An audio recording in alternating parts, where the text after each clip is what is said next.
Bom dia a todos e todas. Primeiramente, dar os parabéns ao André e a todos os envolvidos nesse desafio, né? Nesse primeiro evento de 2020, desse tema, que eu creio que seja do estado do Rio de Janeiro, né? Então isso é um marco para 2020.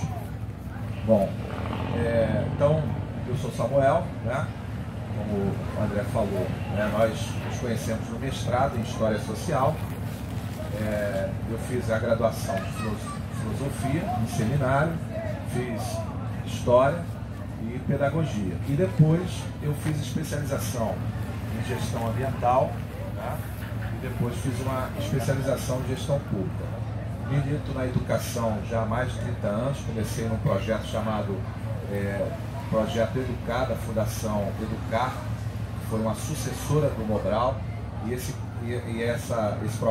projeto era todo coordenado pelo Grupo Veredas, que é um grupo ligado ao Paulo Freire. Então a gente teve contato com o Paulo Freire muitas vezes lá em São Paulo, né? Porque esse projeto era na Baixada Fluminense. Eu sou de Duque de Caxias, Baixada Fluminense, né?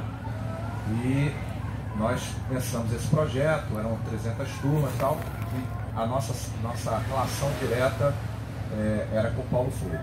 Bom, importante nesse momento que a gente está vivendo no Brasil, né, falarmos de esperança, né? E durante um tempo as pessoas estavam muito apreensivas, né? E todos nós que militamos ou construímos dentro do movimento social Relações, eu estava ali vendo o banner, né, da Associação de Moradores aqui desse local. Eu fui presidente de Associação de Moradores lá na minha cidade, num bairro chamado Olavo Bilac. Então tem um subbairro chamado Jaqueira, e eu fui presidente de Associação de Moradores. E num período que as associações de moradores estavam assim realmente em evolução assim na minha região, as federações de associações de moradores. Então é legal a gente encontrar, né, esse tipo de atuação, porque o que eu vou falar aqui da minha experiência, né, o André falou, eu fui secretário de Meio Ambiente na minha cidade, num governo inteiro, né? Eu sou o único secretário de Meio Ambiente na minha cidade, que começou no primeiro dia de governo e terminou no último dia do governo. E sou o único que fui secretário e nunca fui chamado no Ministério Público e na Justiça nem para dar bom dia, para falar, olha, você fez isso aqui de errado, nós queremos. Então isso também é uma marca, né? E fruto dessa atuação como secretário de Meio Ambiente, porque depois eu pedi também que viesse a agricultura para nós, porque na minha cidade tem agricultura familiar. Então eu fui secretário de Meio Ambiente e Agricultura. Fruto disso, eu sou, né, por conta dessa minha atuação, eu fui escolhido como amigo do MST, porque na minha cidade tem um acampamento do MST chamado Terra Prometida, que é fruto também de um processo ambiental, porque esse acampamento do MST eram agricultores que moravam em Santa Cruz do Rio de Janeiro, onde foi instalada aquela usina, né, acho que é coreana, altamente poluente lá na região de Santa Cruz. Então, por que o nome do acampamento é Terra Prometida? Porque para instalar esta siderúrgica lá, eles prometeram aos 50 agricultores que lá existiam, e eram agricultores extremamente produtivos, casa, estrada vicinal boa, insumos, assessoria técnica, investimento, e tiraram, e os agricultores aceitaram e levaram esses agricultores lá para a minha cidade, Duque de Caxias, e também um pedaço de Nova Iguaçu, em Tinguá. Então, e por que a Terra Prometida? Porque eles foram para lá e o governo do estado, que tinha feito um acordo com eles, não entregou nada daquilo que o governo do estado prometeu. Na verdade, eles foram jogados, eles foram retirados de uma terra produtiva para ir para um lugar que não tinha nada e o estado não fez nada. E aí, como é que eu fui saber disso? Eles procuraram o governo, na época que eu estava secretário, e como eram pequenos agricultores, que trabalham inclusive com agroecologia, A Secretaria de Desenvolvimento Econômico não queria atender porque a Secretaria de Desenvolvimento Econômico só queria cuidar de grandes negócios. As outras assistência social também não, porque eram pessoas rurais. E aí o vice-prefeito, na época, sabia da minha história de movimento e tal, mandou eles me procurarem. E aí nós estabelecemos uma relação que hoje, o que existe de agricultura na cidade foi naquele período da nossa gestão. Inclusive, quando vocês passam na BR-040, tem um shopping, Caxias Shopping, vocês prestarem atenção, vai ter lá uma propaganda assim, Feira do Agricultor, 2 vezes ao mês. Aquela Feira do Agricultor, que já tem 8 anos, fui eu que criei e que deu uma levantada na produção deles. Inclusive, hoje são 16 agricultores, famílias, né, que são certificados como produtores orgânicos. E, paralelo a isso, na questão ambiental, o pessoal da Central de Movimentos Populares, CLP, também teve uma atuação comigo na secretaria. Eu estou contando esses detalhes para falar do que eu acredito em unidade de conservação. E a Central de Movimento Popular cuidava da mobilização e educação ambiental. Então, nesse período que nós estivemos lá como secretário, nós criamos uma reserva biológica, inclusive com a ameaça de sermos mortos, porque, na verdade, a área que nós criamos a reserva biológica, havia um projeto anterior do atual prefeito, que era prefeito antes do nosso governo, que estava loteando uma área de 2 milhões de metros quadrados de Mata Atlântica para derrubar a floresta e fazer o loteamento. E quando nós entramos, os moradores nos procuraram e tal, eu falei, vou bancar isso. Então, já no primeiro ano de secretário, nós criamos a reserva biológica do Parque Equitativo. E lá, nós participamos de igreja, pastoral familiar. No dia de um almoço lá na pastoral familiar, chega um dos caras que achavam que era dono da área. Falou, ó, sou do Mato Grosso, sou do Mato Grosso, meu pai é juiz, e lá nós costumamos beber o sangue de quem a gente mata. Assim, na igreja. Na igreja. Né? A gente no almoço, assim, as pessoas tomaram um susto, né? Porque a gente está almoçando na igreja e tal, a gente espera que o cara vai chegar e falar, lá na minha terra a gente bebe o sangue, e o senhor está criando lá a reserva biológica, está tirando a terra da gente. Eu falei, primeiro o seguinte, aquela terra não é de vocês. Segundo, aquele loteamento foi fraudado. O senhor foi fraudado. Terceiro, olha só, você vem de uma terra que o pessoal bebe um sangue. Eu sou de Caxias, terra de Teranópolis está voltante. Aqui a galinha cisca para frente. Então nunca mais ouvi esse cidadão também. E nós criamos a reserva, depois criamos o Parque da Caixa d'Água, que é em Jardim Primavera, segundo distrito. Nós temos a APA do São Bento, que a gente já pegou, existindo, mas extremamente complicada essa APA. E nós ajudamos no georreferenciamento da APA do Alto Iguaçu, que foi criada já um mês depois que a gente tinha saído, mas foi criada. Bom, e nós já tínhamos também o Parque Municipal Natural da Taquara. Bom, olha a nossa experiência com relação à questão de unidade de conservação. Por isso que eu comecei a minha fala falando de esperança. Nós tivemos uma trajetória, né, de construção de unidades de conservação, de legislação ambiental, de todo um acúmulo, né, da luta dos ambientalistas, dos profissionais técnicos, dos gestores com relação a essa temática. Só que chegou em um determinado momento, essa é a minha avaliação, que nós começamos a fazer coisas e não darmos organicidade a essas coisas.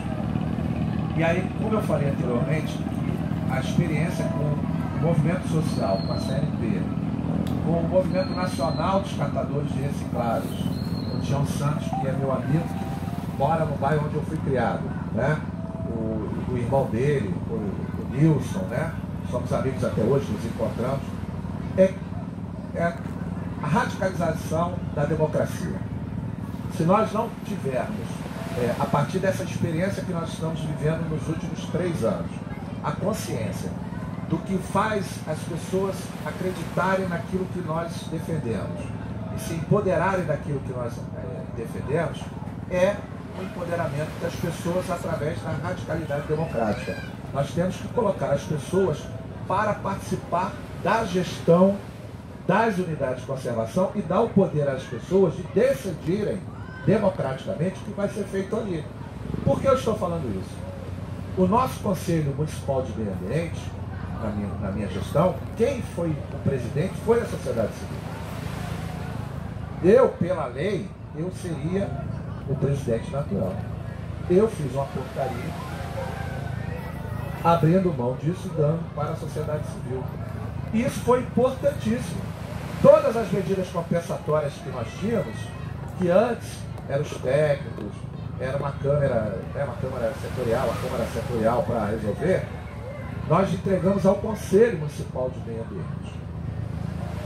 E aí as pessoas, pô, mas como é que você conseguiu sair sem nunca responder a nada? Por isso. Por quê? Porque quando você coloca a sociedade civil para também tomar as decisões, as pessoas também têm medo.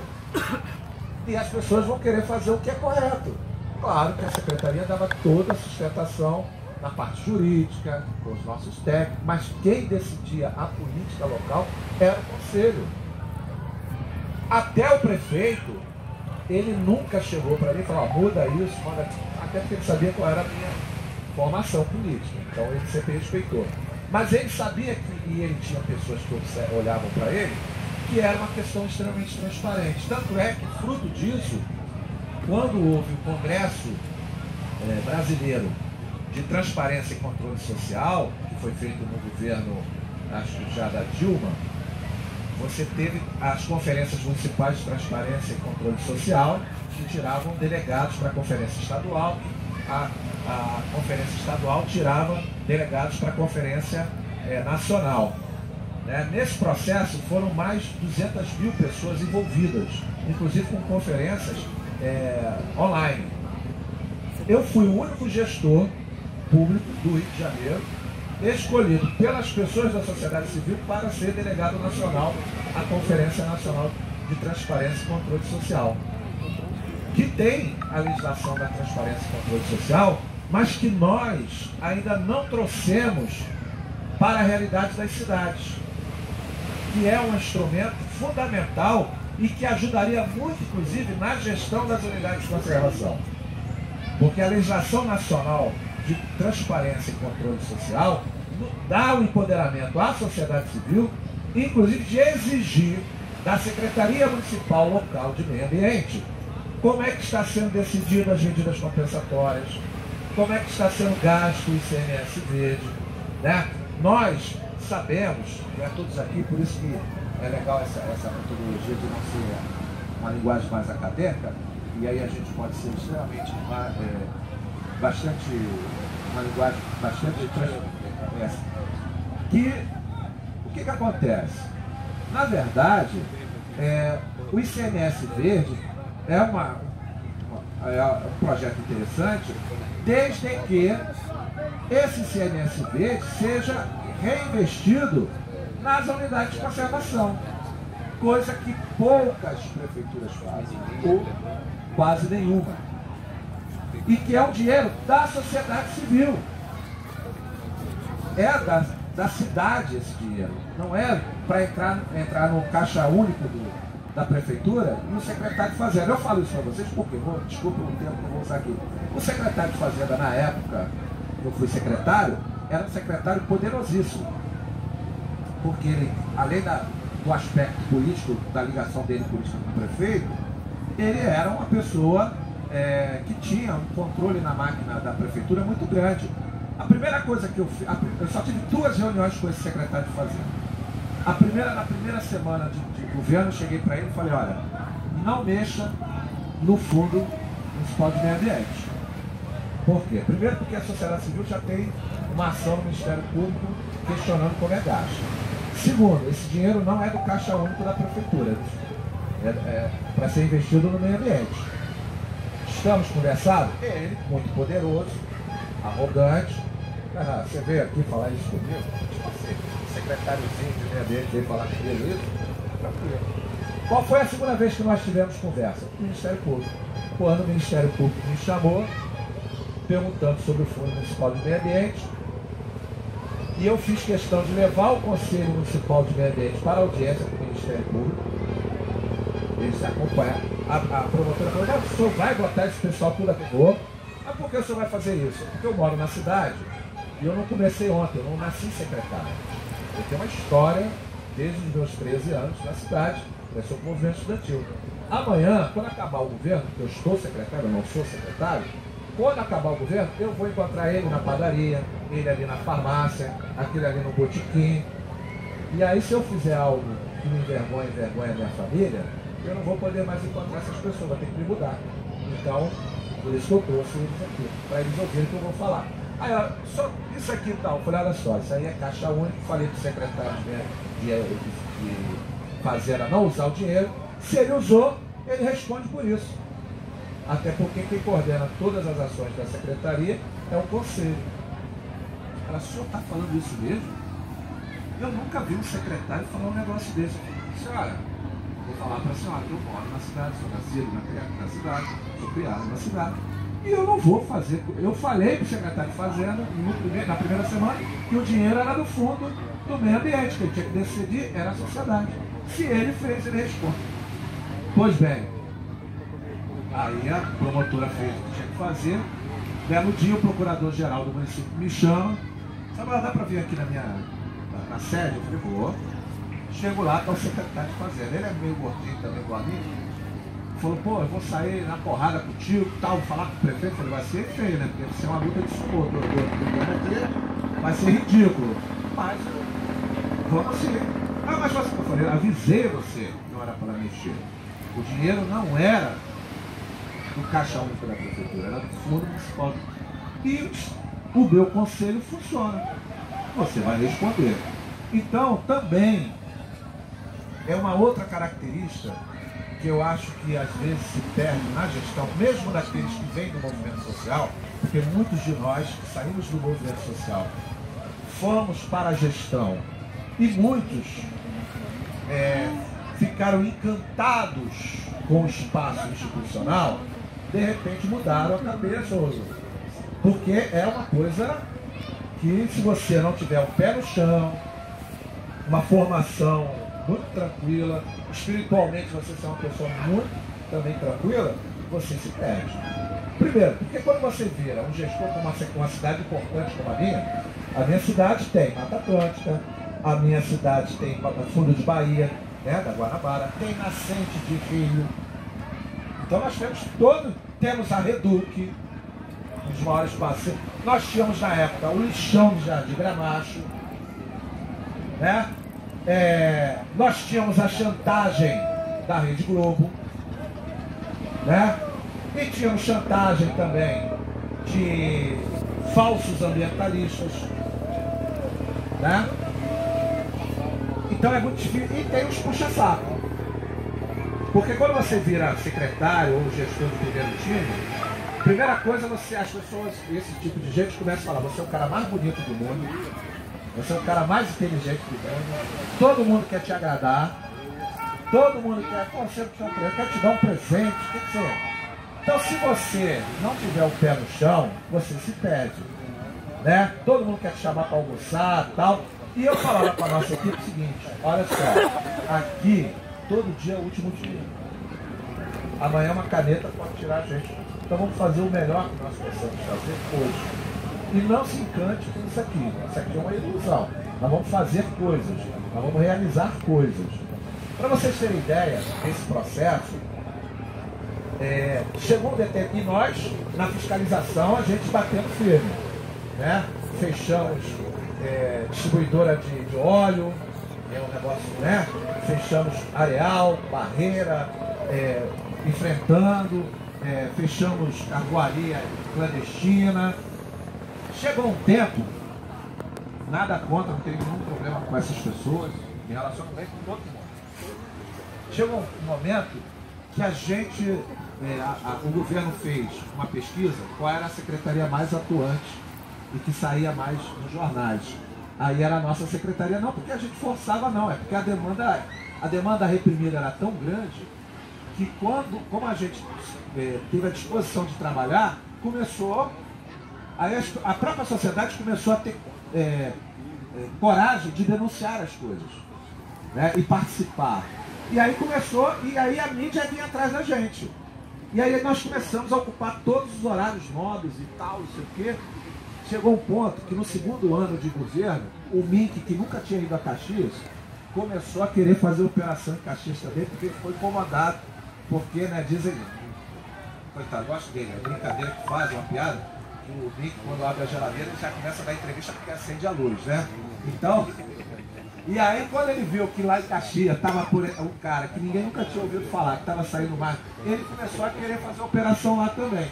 E a sociedade civil acompanhando esse processo. Com relação às unidades de conservação, o que nós fizemos? Criou-se as unidades de conservação e nunca tinha se criado os comitês gestores das unidades. Nós criamos todos os comitês gestores e demos empoderamento, eu fiz a portaria e tal, dando a gestão integral para... Então, por exemplo, a reserva biológica do Equitativo. A história daquele local vai há mais de 40 anos, as pessoas defendendo aquilo. Então quem tem que fazer, coordenar aquilo, são as pessoas que estão lá. Por quê?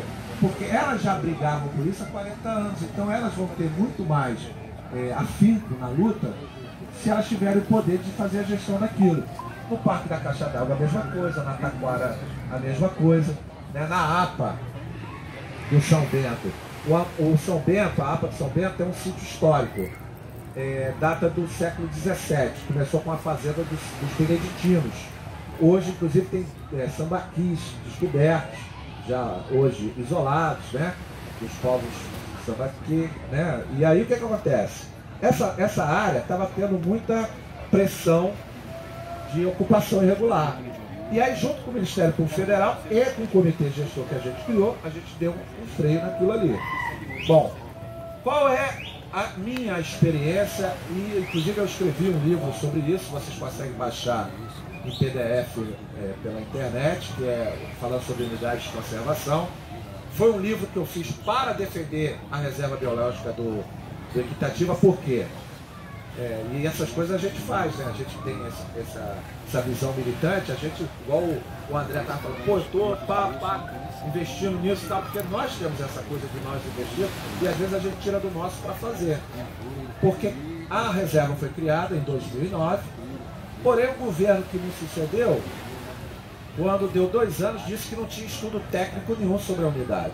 E nós tínhamos plano de manejo, nós tínhamos estudos técnicos. E eu tinha feito,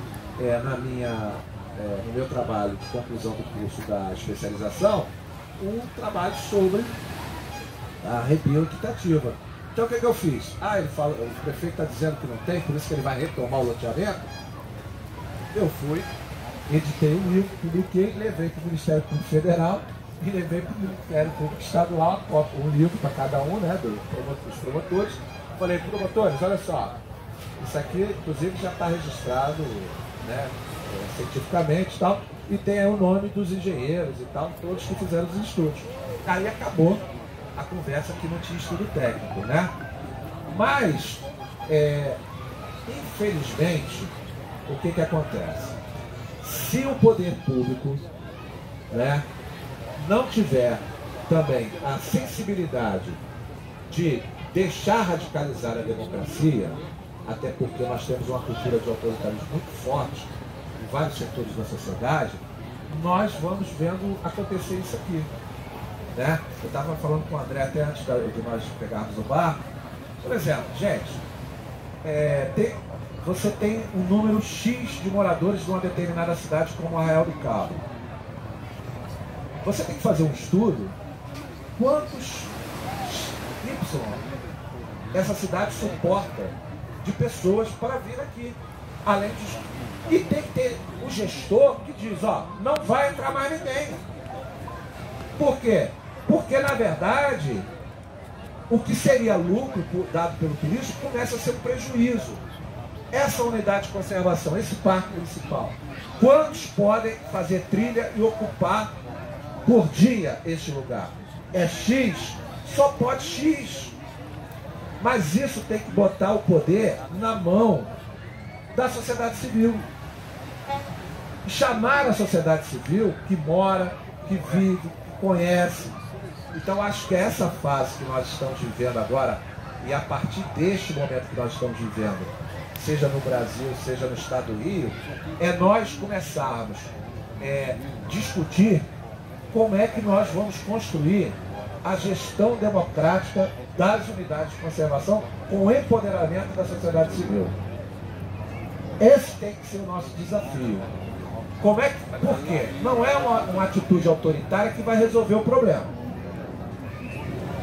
Não vai ser uma atitude autoritária. Até porque toda atitude autoritária, ela concentra o poder na mão de alguém, que depois esse alguém pode burlá-la, vendendo facilidades para alguém. Que é a questão. Por que nós lutamos tanto pela transparência e controle social? Porque quanto mais transparência, mais informação, mais acesso à informação as pessoas têm, mais elas vão estar empoderadas para dizer, não, peraí, isso aí não pode. Você vê que toda vez que o cara é autoritário, a primeira coisa que ele quer é reduzir a informação. Ele quer esconder a informação. Por quê? Porque ele quer dominar sozinho as coisas. Agora, quando você abre para a sociedade ela naturalmente vai criar os limites. Então hoje o grande desafio para a gestão das unidades de conservação, que foi algo que nós, neste processo histórico da construção das unidades de conservação, nós não aprofundamos, foi essa radicalidade democrática. A situação das unidades de conservação só terá solução se você, mas é gestão democrática mesmo. Não é eleição para criar um grupo que vai se eternizar daqui a 10 anos. É o senhor José que está lá, é o presidente, é o coordenador, tal. Não é isso, é radicalizar mesmo, seja na forma como se reúne, se debate, se toma decisão, na forma como se expõe aquilo que está se fazendo dentro daquela unidade de conservação, e também criar as estruturas institucionais para a radicalidade democrática. Não dá mais para nós, defendendo só a unidade de conservação e comitê gestor, que esse comitê gestor não se reúna para discutir os problemas daquela unidade, que não decida, que não saiba o que está acontecendo com relação às verbas que seriam destinadas para aquela unidade, que não faça educação ambiental sobre aquela unidade de conservação, né? Então isso é fundamental nesse novo processo que nós estamos iniciando agora, né? Nós estamos tendo ataques de todos os lados, né? Questionando, né? A questão ambiental, querendo desconstruir a importância dessa pauta, que não é uma pauta ideológica, é uma pauta de sobrevivência da nossa própria espécie. Então, a primeira coisa não tem questão ideológica. A questão de preservação ambiental é de salvação da espécie humana. Essa é a primeira questão. Segundo,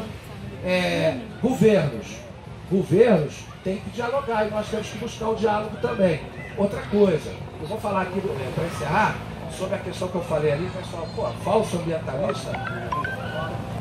Eu enfrentei falso ambientalista. Vou dar um exemplo para vocês.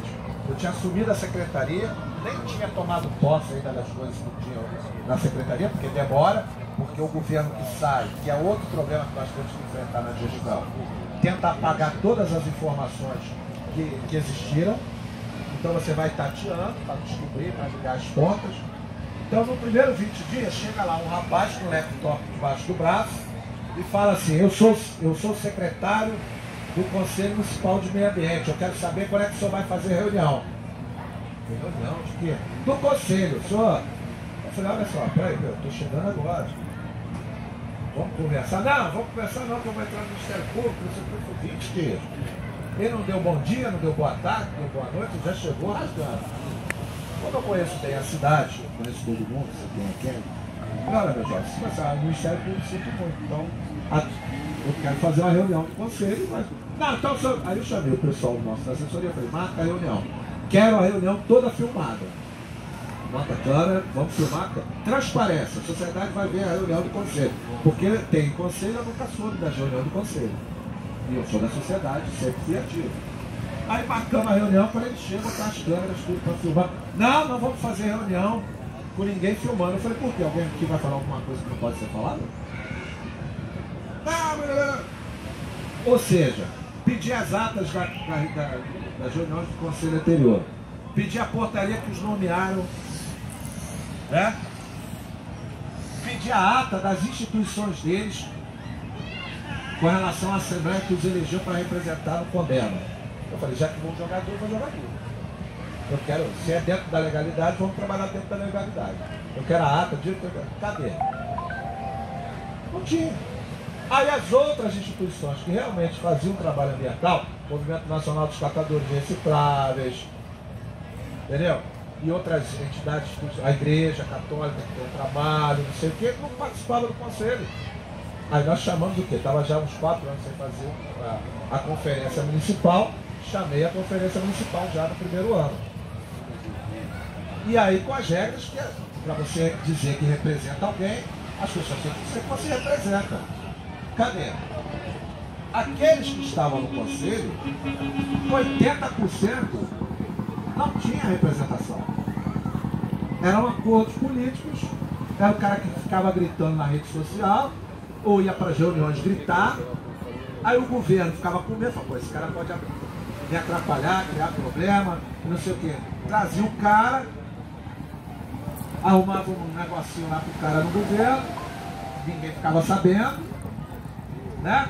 E o cara não representava o meio ambiente, nem a questão ambiental, representava ele. Era o interesse dele. Então, o que aconteceu? Nós, com a conferência municipal, nós resolvemos o problema. Só na primeira conferência nossa, olha, tinha 4 anos que não tinha, e uma cidade que não tem essa característica do movimento ambientalista como tem aqui, como tem Nova Iguaçu, Caxias não tinha. Só na primeira conferência, nós botamos 500 pessoas. As pessoas querendo discutir, pessoas que estavam com demanda aí primeiro, jovens, e daí startou-se o processo. Então, na verdade,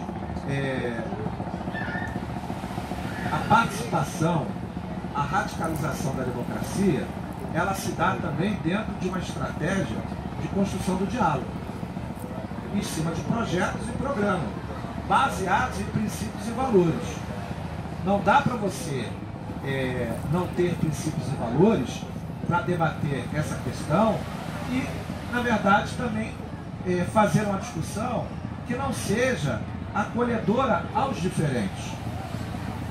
Eu posso pensar diferente de você, mas isso não vai deixar de ter um momento que eu vou dialogar com você. E de repente a gente vai afunilar para a onda. Eu era secretário, gente, só para encerrar, de um governo que efetivamente nós tínhamos uma posição política, ideológica, totalmente diferenciada. Eu fui escolhido pelo prefeito para encerrar, depois eu fui descobrir.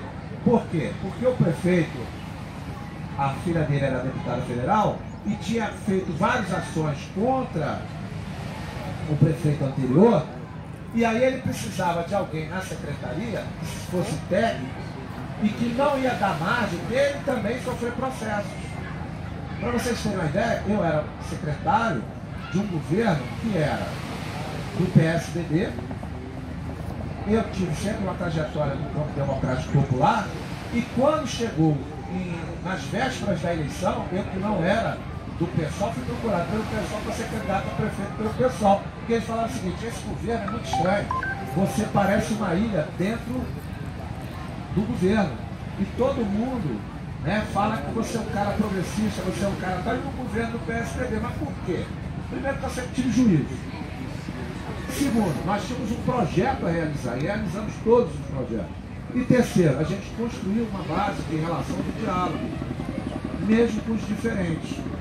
E mesmo aqueles que pensavam diferente da gente, começaram a falar, pô, os caras têm projetos, os caras são sérios, os caras não estão aqui só para ganhar um salário, né? Então acho que essa questão é fundamental também no debate. Nós vamos construir unidades de conservações democráticas, participativas, mas que nós vamos ter que acolher os diferentes para dialogar. Quanto mais a gente agregar pessoas diferentes num processo democrático, mais fortalecido vai ficar esse processo. Então esse é o recado que eu queria deixar para vocês. E o momento é de esperança. Para encerrar, né, tem um provérbio francês que diz o seguinte: no mar tranquilo, qualquer marujo navega. No mar revolto, só os bons sobreviverão. com certeza aqui são aqueles que sobreviverão a essa onda que nós estamos passando e que vai sair o novo, e nós vamos construir unidades de conservação certamente democráticas, participativas e com controle social. Obrigado por ter me ouvido, viu?